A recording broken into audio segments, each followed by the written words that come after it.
Assembly చుట్టూ AP రాజకీయాలు తిరిగి కేంద్రీకృతమయ్యాయి.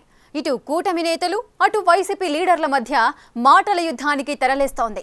ప్రతిపక్ష హోదా ఇస్తే గాని సభకు రామని వైసీపీ అంటుంటే సభకొచ్చి తీరాల్సిందేనని కూటమి నేతలు సవాళ్లు విసురుతున్నారు. మరి ఈ నాన్ స్టాప్ స్టోరీకి ఎండ్ కార్డ్ ఎప్పుడు పడుతుంది? ఈ రెండు రైలు పట్టాలు కలిసేదెప్పుడు? అల్టిమేట్ గా డెమోక్రసీ అనేది ఉంది. వీళ్ళు ఇష్టం వచ్చినట్టుగా వీళ్ళు బుద్ధి పుట్టినట్టుగా వీళ్ళు ఇష్టం చేయలేరు. అసలు అసెంబ్లీలో నాకు ఎందుకు ప్రతిపక్ష హోదా ఇవ్వడం లేదని హైకోర్టులో కేసు పెండింగ్ ఉంది. ఫస్ట్ దానికి సమాధానం చెప్పండి. ఫస్ట్ అసెంబ్లీకి రాకుండా పార్టీ ఆఫీసులు మూసుకొని సోషల్ మీడియా ఆఫీసులు పెట్టారు. సిద్ధం అని ఎగిరిపడ్డారు. అసెంబ్లీకి రండి, చర్చకు సిద్ధమా అని సవాలు విసురుతున్నా అనంతపురం నుంచి.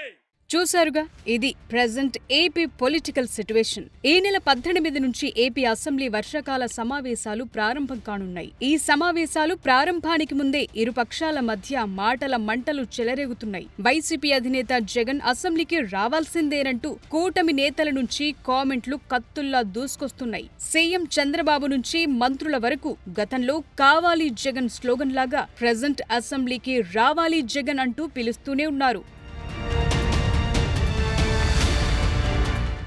స్పీకర్ అయ్యన్న పాత్రుడు సైతం అధినేత జగన్ సహా వైసీపీ ఎమ్మెల్యేలందరూ అసెంబ్లీకి రావాలని కోరుతున్నారు. అంతేకాదు, వారు మాట్లాడేందుకు తగిన అవకాశం ఇస్తామని కూడా అన్నారు. అయితే వైసీపీ లీడర్లు స్పీకర్ తలచుకుంటే ప్రతిపక్ష హోదా ఇవ్వటం ఏమంత కష్టం కాదని అంటారు. ఆ మాటకొస్తే తాను కూడా ఎంతో సిన్సియర్ గా జగన్ కి ప్రతిపక్ష హోదా ఇవ్వటానికే ప్రయత్నించినట్టు చెప్పారాయన. ఒక సమయంలో తాను అసెంబ్లీ రూల్స్ మొత్తం చెక్ చేశానని, నిబంధనలకు విరుద్ధంగా జగన్ కు ప్రతిపక్ష హోదా ఇవ్వటం తన పరిధిలో లేదని అన్నారాయన.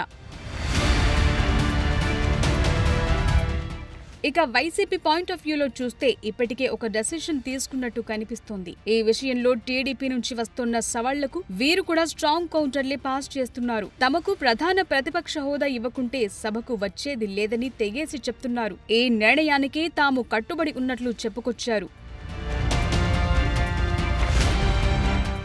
వైసీపీ నేతలు అసెంబ్లీకి రాకూడదని గట్టిగా ఫిక్స్ అయినట్టు కనిపిస్తున్న కూటమి నేతలు పదే పదే విజ్ఞప్తులు చేస్తూనే ఉన్నారు. ఇలా ఎందుకు జరుగుతున్నట్టు, అధికార పక్షం ఈ విషయంలో ఎందుకంత పట్టుబడుతున్నట్టు అన్న చర్చ కూడా జోరుగానే నడుస్తోంది. ఇందులోని రాజకీయాలు ఎలా ఉన్నా రానన్న పార్టీని వదిలేయొచ్చు కదా అన్న కామెంట్స్ కూడా వినిపిస్తున్నాయట. వైసీపీ అధికారంలో ఉండగా బాబు సభను బాయ్కట్ చేశారు. అప్పట్లో సీఎంగా ఉన్న జగన్ కనీసం ఒక్కసారి కూడా టీడీపీ ఎమ్మెల్యేలు సభకు రావాలని పిలవలేదు. వారు సభకొస్తే బాగుండని కూడా అనలేదు. అలాంటిది కూటమి ప్రభుత్వం జగన్ ని ఇంతగా బతిమిలాడటం ఎందుకన్న ప్రశ్న తలెత్తుతోంది. దీని వెనుక దాగిన రాజకీయ వ్యూహం ఏమైయుండొచ్చన్న చర్చ సైతం నడుస్తోంది. ప్రతిపక్ష హోదా ఒకరిచ్చేది కాదు, ప్రజలే ఇవ్వాలన్నది కూటమి పార్టీల మెయిన్ కామెంట్. ప్రజలిచ్చిన తీర్పును వైసీపీ లీడర్లు గౌరవించటం లేదన్న కోణంలోనే వీరంతా ఈ కామెంట్లు గుప్పిస్తున్నట్టు తెలుస్తోంది. సిద్ధమంటూ ఎగిరిపడ్డ వీరంతా రాజకీయాల్లో ఓనమాలు తెలియని వారని, అందుకే నిబంధనలకు విరుద్ధంగా ప్రతిపక్ష హోదా కావాలని కోరుతున్నట్టు ఎద్దేవా చేస్తున్నారు అధికార పక్ష నేతలు. ప్రతిపక్ష హోదా లేకున్నా అసెంబ్లీకి వెళ్లాలని జనమే వీరికి బుద్ధి చెప్పాల్సి ఉందని ఈ దిశగా చంద్రబాబు సైతం పిలుపునిచ్చారు. అధికార పక్షం చేస్తున్న కామెంట్లకు వైసీపీ కూడా ఘాటుగానే స్పందిస్తోంది. సభకు వచ్చినా తగిన గౌరవం అధికార పక్షం నుంచి రాదనేది వీరి వాదనగా తెలుస్తోంది. తమ హయాంలో సభలో జరిగిన దానికి చంద్రబాబు నానా యాగి చేసి సభను బాయ్కట్ చేసిన విషయం టీడీపీ వారు మర్చిపోయారని గుర్తు చేస్తోంది వైసీపీ. వైసీపీ హయాంలో బాబు ఎన్నాళ్లు సభకొచ్చారో అందరికీ తెలుసంటున్నారు. ఏపీ అసెంబ్లీలో ఉన్న ఒకే ఒక్క ప్రతిపక్ష పార్టీ వైసీపీ.